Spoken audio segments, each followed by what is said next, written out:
A professional translator hears a love confession and chooses not to translate it. Can This Love Be Translated is a Netflix Korean drama where one altered sentence quietly changes the course of several lives.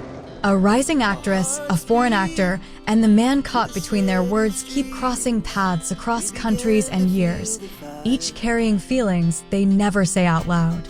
As fame rises, old relationships resurface and coincidences feel less accidental. One question follows them everywhere. What happens when love gets lost in translation? And how one untranslated confession changed everything?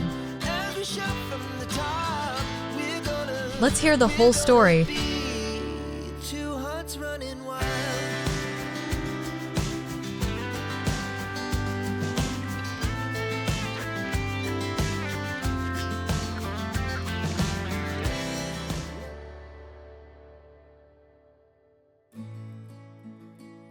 Episode 1 of Can This Love Be Translated opens on the final day of filming a reality show. South Korean actress Cha Moo-hee and Japanese actor Hiro are standing side by side at a breathtaking scenic overlook. The view is stunning, but the atmosphere between them feels heavy, almost fragile. Because they don't share the same language, their conversation is being translated by Joo Ho-jin, a professional interpreter working remotely from another location. As they quietly admire the scenery, Hiro suddenly turns toward Moo-hee. His tone changes, calm, sincere, and deeply emotional. Through the translation, he says that every beautiful place they visited together felt even more special, simply because she was there with him. This isn't part of the show's script. This isn't acting. This is a confession. At the other end of the line, Joo Ho-jin completely freezes. He can't translate the words. His mind goes blank. His hands stop moving. Then Hiro says something else, but this time, there are no subtitles at all. We only hear Ho-jin's translated voice saying, "Cha Moo-hee should know that I adore her." But now the drama quietly asks its first unsettling question. Were those really Hiro's words? Or were Ho-jin's own feelings leaking into the translation? April, 1 year earlier. Ho-jin is in Japan, working as a translator for a South Korean writer named Mr. Kim. During their conversation, it becomes clear that Ho-jin will soon be leaving for another assignment, this time in Spain. After work, Ho-jin boards a train. By pure coincidence, Cha Moo-hee is on the same train. They get off at the same station and both enter a small ramen shop called Momo Ramen. Ho-jin notices Moo-hee struggling with a translation app on her phone.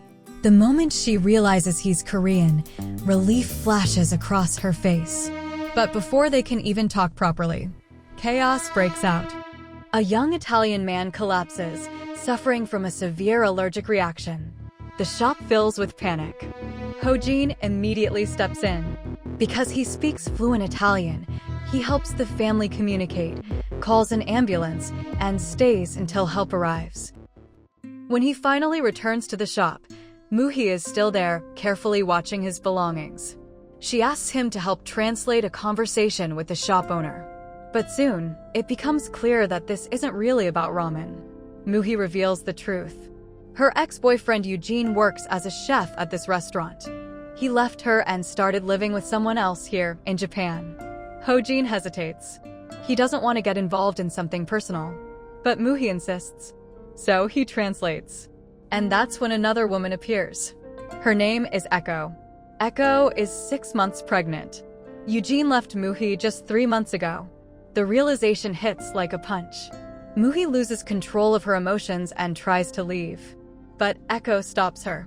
Through Ho-jin's translation, Echo explains that the baby isn't Eugene's, but her ex-husband's. Echo says something unexpected. If Moo-hee can make Eugene come back, she's willing to step aside. Moo-hee wants to confront him immediately. Ho-jin refuses. He doesn't want to become part of someone else's emotional wreckage. But then Moo-hee says one thing. "I'm doing this for love." And that changes everything. Ho-jin agrees to translate again. This time, Moo-hee asks the question directly. Was Eugene with Echo during those unexplained weeks? Echo answers honestly. Yes, he was. Moo-hee accuses Eugene of treating Echo like a charity case. Ho-jin refuses to translate that harsh line. But Echo understands anyway and responds herself. She reveals that she and Eugene were together since their student days, until Eugene fell in love with a woman abandoned by her family. A woman like Muhi. The words cut deep. Muhi's eyes fill with tears, but she refuses to break down in front of Echo. Ho-jin pulls her into his arms, shielding her as she finally cries. Then, calmly and smoothly, he lies. He tells everyone that he and Muhi are traveling together and only stopped here briefly. They leave the restaurant. Outside, they share an awkward, quiet goodbye. And just then, Muhi realizes she has accidentally taken Ho-jin's phone. Before she can even figure out how to return it, Ho-jin receives another call, this time from an Italian man asking for help. Once again, Ho-jin steps in without hesitation. Grateful for everything he's done, Muhi sincerely thanks him and offers to treat him to dinner as a small gesture of appreciation. Ho-jin hesitates. Then, almost on impulse, he invites Muhi to join him instead, equals. She agrees. As they wait for dinner, they start spending time together, walking, talking, and slowly growing more comfortable in each other's presence. Ho-jin learns that Muhi is an actress, though not a well-known one yet. Later, they visit a beautiful island, quiet and peaceful, far from the noise of the city. There, Ho-jin makes an unexpected confession. He tells Muhi that he once came to this island with a woman named Jisan, someone he loved deeply. Today happens to be Jisan's birthday, and that's why he wanted to come back. Ho-jin admits that he still wonders if he misses her. A small misunderstanding once drove them apart. As they continue wandering the island, they start looking for a place to eat and make a playful bet. If Muhi chooses the correct direction, Ho-jin will follow her on Instagram. Just then, Ho-jin's phone rings. It's Najin, who is currently dating Jisan. Najin and Jisan have had a fight. From Jisan's Instagram, it looks like she's in Japan. Ho-jin immediately realizes where she might be, the island's observatory. Muhi urges him to go. Without wasting another second, Ho-jin rushes there. But just as he arrives, Jisan calls again. Time moves forward. Muhi lands the lead role in a zombie movie. During filming, tensions flare between the director and the stuntman. To avoid delaying the shoot, Muhi bravely volunteers to perform a dangerous fall herself. The stunt starts perfectly, but at the very last second, the cable snaps. Muhi falls hard to the ground. Everything goes black. When she opens her eyes again, she's lying in a hospital bed. She's told she was in a coma for several months. While Muhi was unconscious, her film, The Quiet Woman, becomes a massive worldwide success. Her character turns into a global sensation. In another place, Ho-jin watches the news. His face shows no excitement, no relief, just a blank, unreadable expression.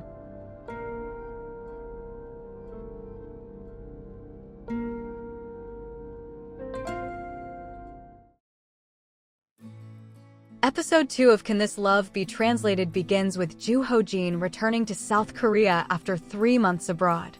During the drive from the airport, his driver casually talks about celebrities and trending news.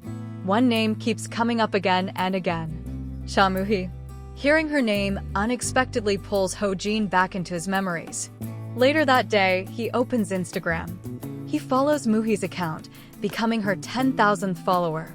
And then, after hesitating for a moment, he sends her a message. Meanwhile, Muhi suffers another accident during a shoot and gets injured. In the present timeline, she appears on a German talk show.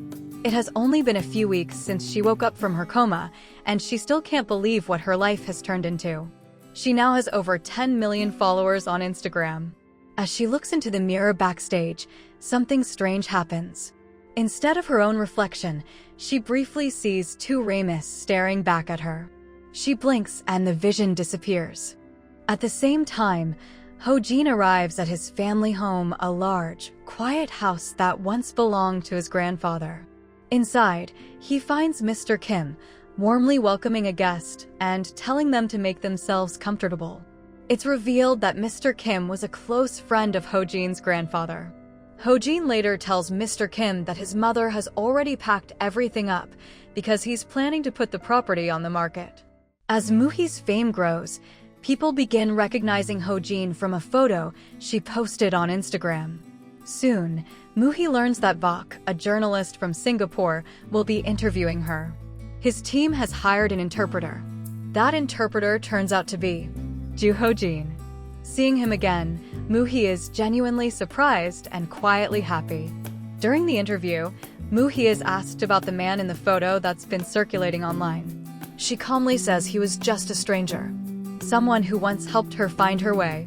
But then she adds something honest. She says that meeting a kind stranger can be a charming experience. After the interview, Ho-jin finally speaks to her privately. He admits that he accepted this assignment on purpose. There's something he's been wanting to ask her, but Muhi's schedule is packed. Ho-jin has no choice but to wait until her next appearance, a talk show. While waiting backstage, Ho-jin overhears Muhi in the makeup room with her assistant.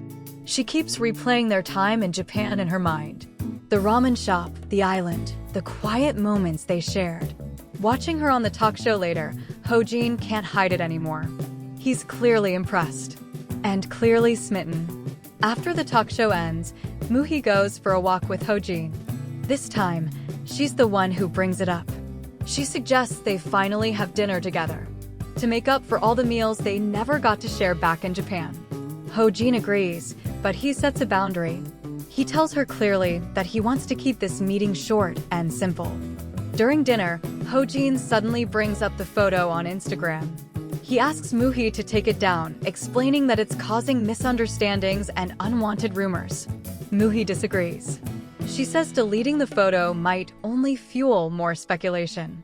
Instead of ending the rumors, it could make things worse. That's when Ho-jin finally admits the real reason behind his discomfort. Jisun found out that he went to the island on her birthday.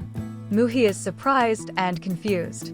After dinner, Ho-jin tells Muhi that he'll leave the final decision about the photo to his manager, Yongo. Later, while riding together, Yongo drops a shocking revelation. Ho-jin visited Muhi in the hospital while she was still in a coma. And this happened long before her movie became a hit and before she became famous.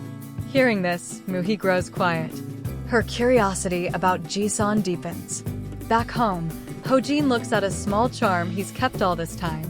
He remembers how he met Jisun in Japan, how they bought matching charms, hoping that fate would one day bring them together again. But then another memory flashes through his mind. The moment his friend Jinsak introduced Jisun as his girlfriend. The memory stings. Later, Ho-jin messages Yongu, telling him to delete the photos. Muhi agrees. But while scrolling through Yongu's phone, Muhi notices something else. During her hospital stay, Ho-jin had been constantly messaging Yongu, asking about her condition, her recovery, her health. Again and again. Quiet concern hidden behind distance. Sitting inside a van, Muhi finally calls Ho-jin. She thanks him for visiting her at the hospital, for caring when she didn't even know. At the same time, Yongu figures out Jisun's identity. She's a producer he knows personally. He reacts loudly. Unfortunately, Ho-jin overhears everything through the phone. His expression hardens. He feels exposed. Feeling guilty, Muhi goes to Ho-jin's house to apologize in person. She admits that her curiosity got the better of her. Ho-jin listens quietly. Then he opens the door wider and invites her inside. If she wants answers, he says, she can hear everything directly, so she won't get tangled in this story again. Ho-jin explains how he and Jisun first met during a trip. They felt an instant connection, but never met again. Until years later, when Jisun started dating Jinsak. Muhi asks the question she's been holding back. Would things have been different if they had gone out to dinner that day in Japan?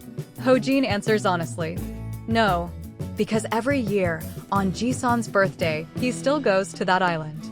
And he still has feelings for her. Muhi laughs lightly, trying to hide the ache. She says she just wanted to make sure Ho-jin didn't have romantic feelings for her. Ho-jin agrees. Some people, he says, are better admired from a distance, even if you never meet them again. The scene shifts to a film festival in Tokyo. Muhi walks down the red carpet, surrounded by flashing cameras and cheering fans. Suddenly, she feels dizzy. She sees visions again, as if invisible hands are pushing her. The world spins. Just before she falls, a Japanese actor catches her. The moment creates chaos among reporters. Later that night, Ho-jin returns to his hotel room. As he approaches his door, he stops. Muhi is sitting outside, crying. She tells him that the festival, which once symbolized sudden luck and coincidence between them, now feels like it's slowly coming to an end. The words hang heavy in the air. Thanks for watching. If you enjoyed this explanation, please like and share the video. It really supports the channel. And if you want explanations of the next episodes or any other dramas, subscribe and tell me in the comments what you'd like to see next.